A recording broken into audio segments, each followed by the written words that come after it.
ವಕ್ರತುಂಡ ಮಹಾಕಾಯ ಸೂರ್ಯಕೋಟಿ ಸಮಪ್ರಭಾ ನಿರ್ವಿಘ್ನಂ ಕುರು ಮೇ ದೇವ ಸರ್ವಕಾರ್ಯೇಷು ಸರ್ವದಾ. ಎಲ್ಲರಿಗೂ ಹೇಮಾಸ್ ಕುಕಿಂಗ್ ಚಾನಲ್ ಕಡೆಯಿಂದ ನಮಸ್ಕಾರ. ಇನ್ನೇನು ಗಣಪತಿ ಹಬ್ಬ ಬಂತು. ಗಣಪತಿ ಹಬ್ಬಕ್ಕೆ ವಿಶೇಷವಾಗಿ ನೈವೇದ್ಯಕ್ಕೆ ಕರ್ಜಿಕಾಯಿ, ಕರಗಡುಬು ಹೀಗೆ ನಾನಾ ವಿಧದ ಮೋದಕಗಳನ್ನ ಮಾಡ್ತೀವಿ. ಇವತ್ತು ನಾನು ನಿಮಗೆ ಕರ್ಜಿಕಾಯಿ ಮಾಡೋದು ಹೇಗೆ ಅಂತ ತೋರಿಸ್ಕೊಡ್ತಾ ಇದ್ದೀನಿ. ಇದಕ್ಕೆ ನಾನಿಲ್ಲಿ 2 ಕಪ್ಪಷ್ಟು ಚಿರೋಟಿ ರವೆನ ತೊಗೊಂಡಿದ್ದೀನಿ. 2 ಕಪ್ಪು ಚಿರೋಟಿ ರವೆಗೆ 1 ಕಪ್ಪು ಮೈದಾ ಹಿಟ್ಟು ಬೇಕಾಗುತ್ತೆ. ನೀವು ಬೇಕಿದ್ದರೆ 2 ಕಪ್ಪು ಚಿರೋಟಿ ರವೆನೇ ಹಾಕ್ಕೊಂಡು ಮಾಡ್ಕೋಬೋದು, ಇಲ್ಲ ಬರೀ ಮೈದಾದಲ್ಲೇ ಮಾಡ್ಕೋಬೋದು, ಅಥವಾ ಎರಡನ್ನೂ ಅರ್ಧರ್ಧ ಅಥವಾ ಸಮ ಪ್ರಮಾಣದಲ್ಲಿ ಕೂಡ ಹಾಕ್ಕೋಬೋದು. ಇದು ನಿಮ್ಮ ಚಾಯ್ಸು, ನಿಮಗೆ ಹೇಗೆ ಬೇಕೋ ಹಾಗೆ ಹಾಕ್ಕೋಬೋದು. ಆದರೆ ಚಿರೋಟಿ ರವೆ ಪ್ರಮಾಣ ಸ್ವಲ್ಪ ಜಾಸ್ತಿ ಹಾಕಿದಾಗ ನಿಮಗೆ ಕ್ರಿಸ್ಪಾಗಿ ತುಂಬ ಚೆನ್ನಾಗಿ ಬರುತ್ತೆ. ಹಾಗೆ ರುಚಿಗೆ ತಕ್ಕಷ್ಟು ಉಪ್ಪನ್ನು ಹಾಕ್ಕೋಬೇಕು. ಹಾಗೆ ನಾನಿಲ್ಲಿ 1 ಸ್ಪೂನಷ್ಟು ಸಕ್ಕರೆನ ಮಿಕ್ಸಿಗೆ ಹಾಕಿ ಪೌಡ್ರ್ ಮಾಡಿ ಇಟ್ಕೊಂಡಿದ್ದೀನಿ. ಅದನ್ನು ಕೂಡ ಇದಕ್ಕೆ ಸೇರಿಸ್ಕೊತಾ ಇದ್ದೀನಿ. ಇದನ್ನು ಹಾಕೋದ್ರಿಂದ ಏನಂದರೆ ನಿಮಗೆ ಕರ್ಜಿಕಾಯಿ ಒಳ್ಳೆ ಕಲರ್ ಬರುತ್ತೆ. ಹಾಗೆ ತಿನ್ನುವಾಗ ಕೂಡ ನಿಮಗೆ ಆ ಕರ್ಜಿಕಾಯಿದು ಔಟರ್ ಲೇಯರು ಸಪ್ಪೆ ಅಂತ ಅನಿಸಲ್ಲ, ಟೇಸ್ಟು ಚೆನ್ನಾಗಿರುತ್ತೆ. ಈಗ ಈ ಎಲ್ಲದನ್ನು ಮಿಕ್ಸ್ ಮಾಡ್ಕೊಳ್ಳೋಣ. ನಾನಿಲ್ಲಿ 2 ಕಪ್ಪು ಚಿರೋಟಿ ರವೆಗೆ 1 ಕಪ್ಪಷ್ಟು ಮೈದಾ ಹಿಟ್ಟನ್ನ ತೊಗೊಂಡಿದ್ದೀನಿ. ಈಗ ಇದಕ್ಕೆ ನಾವು ಒಂದು ಸ್ವಲ್ಪ ಅಂದರೆ 2 ಟೇಬಲ್ ಸ್ಪೂನಷ್ಟು ಕಾದಿರೋವಂಥ ಎಣ್ಣೆ ಅಥವಾ ತುಪ್ಪ, ಎರಡರಲ್ಲಿ ಒಂದು ಯಾವುದಾದ್ರೂ ಸರಿ ಹಾಕ್ಕೋಬೇಕು.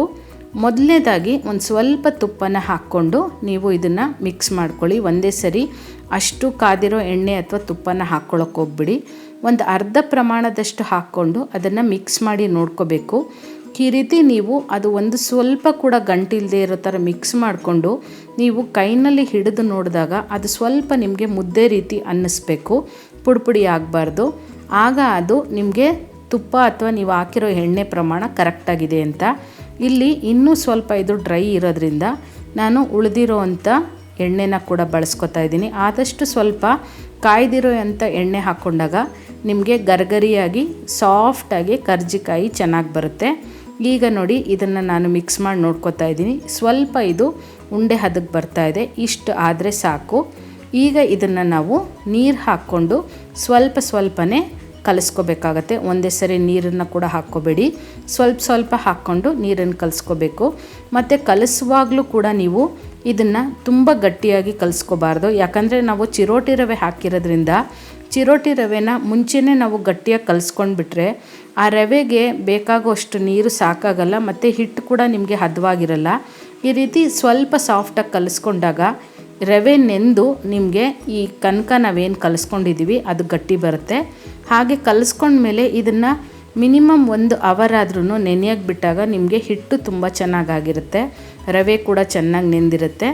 ಈಗ ಇದನ್ನು 1 ಅವರ್ ನೆನೆಯೋದಕ್ಕೆ ಬಿಡೋಣ. ಅಷ್ಟರಲ್ಲಿ ಇದಕ್ಕೆ ಬೇಕಾದಂಥ ಹೂರಣ ಅಥವಾ ಸ್ಟಫಿಂಗ್ನ ರೆಡಿ ಮಾಡ್ಕೊಳ್ಳೋಣ. ಇದಕ್ಕೆ ನಾನಿಲ್ಲಿ ಅರ್ಧ ಹೋಳಷ್ಟು ಒಣಕೊಬ್ಬರಿನ ತುರಿದುಬಿಟ್ಟು ಇಟ್ಕೊಂಡಿದ್ದೀನಿ. ಸ್ವಲ್ಪ ಇದನ್ನು ದಪ್ಪನಾಗಿ ತುರಿದಿಟ್ಕೊಂಡಿದ್ದೀನಿ, ಬಾಯಿಗೆ ಸಿಕ್ಕಿದಾಗ ಚೆನ್ನಾಗಿರುತ್ತೆ ಅಂತ. ಈಗ ಒಂದು ಪ್ಯಾನನ್ನು ಬಿಸಿಗಿಟ್ಟು ಅದಕ್ಕೆ ನಾನಿಲ್ಲಿ 1 ಟೇಬಲ್ ಸ್ಪೂನಷ್ಟು ಗಸಗಸೆ ಹಾಗೆ 5 ರಿಂದ 6 ಏಲಕ್ಕಿನ ಸ್ವಲ್ಪ ಇದನ್ನು ಡ್ರೈ ರೋಸ್ಟ್ ಮಾಡ್ಕೊತಾ ಇದ್ದೀನಿ.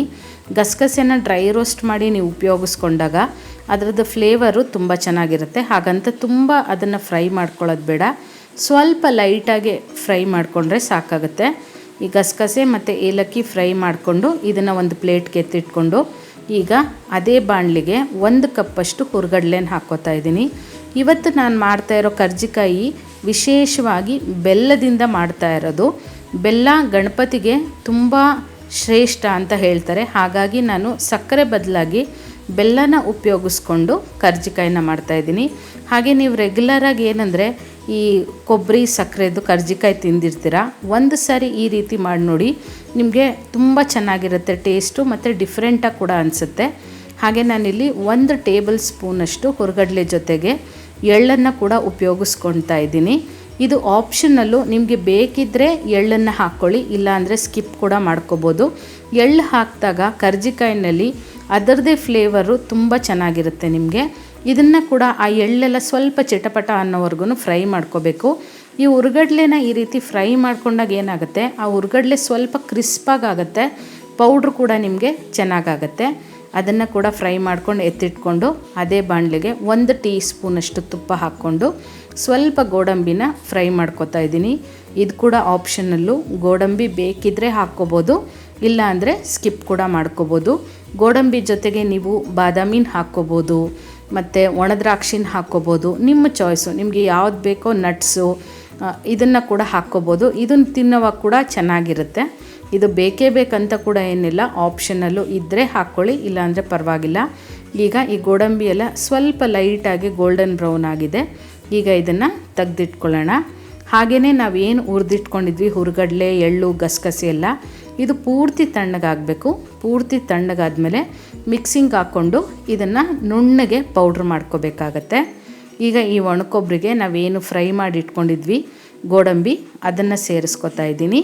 ಹಾಗೆ ಈ ಹುರ್ಗಡ್ಲೆ, ಗಸಗಸೆ ಎಲ್ಲ ಏನು ಫ್ರೈ ಮಾಡ್ಕೊಂಡಿದ್ವಿ, ಹಾಗೆ ಮಿಕ್ಸಿಗೆ ಹಾಕ್ಕೊಂಡಿದ್ದೆ ಆ ಪೌಡರ್ನ ಕೂಡ ಇದಕ್ಕೆ ಸೇರಿಸ್ಕೊತಾ ಇದ್ದೀನಿ. ಈ ರೀತಿ ನೀವು ಒಮ್ಮೆ ಮಾಡಿ ನೋಡಿ, ನೀವೇ ಹೇಳ್ತೀರಾ ಆ ಕೊಬ್ಬರಿ ಸಕ್ಕರೆದಕ್ಕಿಂತ ಇದು ಒಂಥರ ಡಿಫ್ರೆಂಟಾಗಿ ಚೆನ್ನಾಗಿರುತ್ತೆ ಅಂತ. ಈಗ ಇದಕ್ಕೆ ನಾನಿಲ್ಲಿ ಒಂದು ಸಣ್ಣ ಕಪ್ಪಷ್ಟು ಬೆಲ್ಲನ ಸೇರಿಸ್ಕೊತಾ ಇದ್ದೀನಿ. ಬೆಲ್ಲ ಕೂಡ ಕೆಲವ್ರಿಗೆ ಏನಂದರೆ ಈ ಕರ್ಜಿಕಾಯಿ ಸ್ವಲ್ಪ ಮೈಲ್ಡಾಗಿ ಸ್ವೀಟ್ ಇದ್ದರೆ ಇಷ್ಟ ಆಗುತ್ತೆ, ಕೆಲವ್ರಿಗೆ ತುಂಬ ಸ್ವೀಟ್ ಇಷ್ಟ ಆಗುತ್ತೆ. ಹಾಗಾಗಿ ನಿಮ್ಮ ಟೇಸ್ಟಿಗೆ ಅನುಗುಣವಾಗಿ ನೀವು ಬೆಲ್ಲನ ಹಾಕ್ಕೋಬೇಕಾಗತ್ತೆ. ಈಗ ಇದನ್ನು ಚೆನ್ನಾಗಿ ಎಲ್ಲ ಹೊಂದ್ಕೊಳ್ಳೋ ರೀತಿ ಮಿಕ್ಸ್ ಮಾಡಿಕೊಂಡ್ರೆ ಕರ್ಜಿಕಾಯಿಗೆ ಬೇಕಾದಂಥ ಸ್ಟಫಿಂಗು ನಿಮಗೆ ರೆಡಿಯಾಗುತ್ತೆ.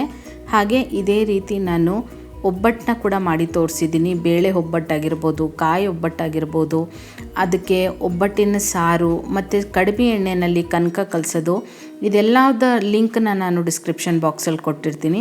ಅದನ್ನು ನೋಡಿ ನೀವು ಗೌರಿ ಹಬ್ಬಕ್ಕೆ ಒಬ್ಬಟ್ಟನ್ನ ಕೂಡ ಮಾಡ್ಕೋಬೋದು. ಈಗ ನೋಡಿ 1 ಅವರ್ ಆಗಿದೆ. ನಾವು ಏನು ಕಲಸಿಟ್ಟಿದ್ವಿ ಚಿರೋಟಿ ರವೆ, ಅದು ಕೂಡ ಚೆನ್ನಾಗಿ ನೆಂದಿದೆ. ಆಗಲೇ ನೀವು ನೋಡಿದಾಗ ಎಷ್ಟು ತೆಳುವಾಗಿತ್ತು ನಾವು ಕಲಸಿದ್ದು. ಈಗ ರವೆ ಎಷ್ಟು ಬೇಕೋ ಅಷ್ಟು ನೀರನ್ನೆಲ್ಲ ಹೀರ್ಕೊಂಡು ಈಗ ಕರೆಕ್ಟ್ ಹದದಲ್ಲಿದೆ.